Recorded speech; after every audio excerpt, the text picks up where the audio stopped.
J'irai chercher ton cœur si tu l'emportes ailleurs.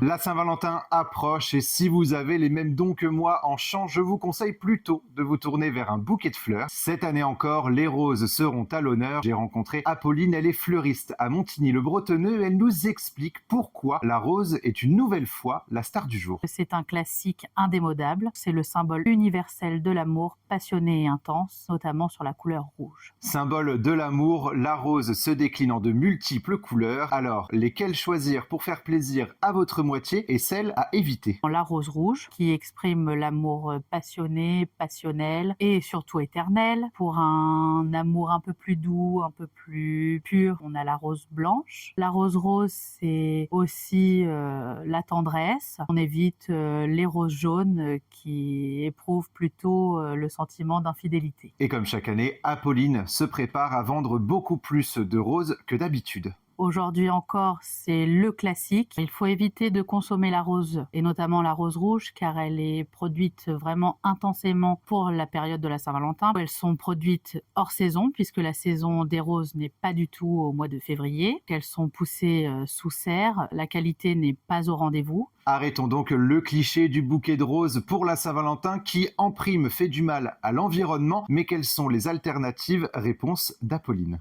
Il y a notamment la tulipe qui vient tout juste de sortir de terre. Et puis, on retrouve aussi l'anémone et la renoncule. Tulipe, anémone ou renoncule, qu'est-ce qu'elles symbolisent en ce jour romantique? Réponse. Elles expriment l'amour, tout simplement. Elles sont de saison, cultivées dans nos régions, et elles expriment tout autant l'amour comme la rose rouge. Alors, la tulipe représente l'amour intense et passionnel. L'anémone représente aussi l'amour intense. Elle représente aussi la persévérance, l'affection, ainsi que la confiance. La renoncule, qui elle exprime la séduction et le charme. Je la conseille notamment aux jeunes couples qui sont toujours en phase de séduction et de charme. Apolline qui propose notamment dans sa boutique située à Montigny-le-Bretonneux des compositions maison.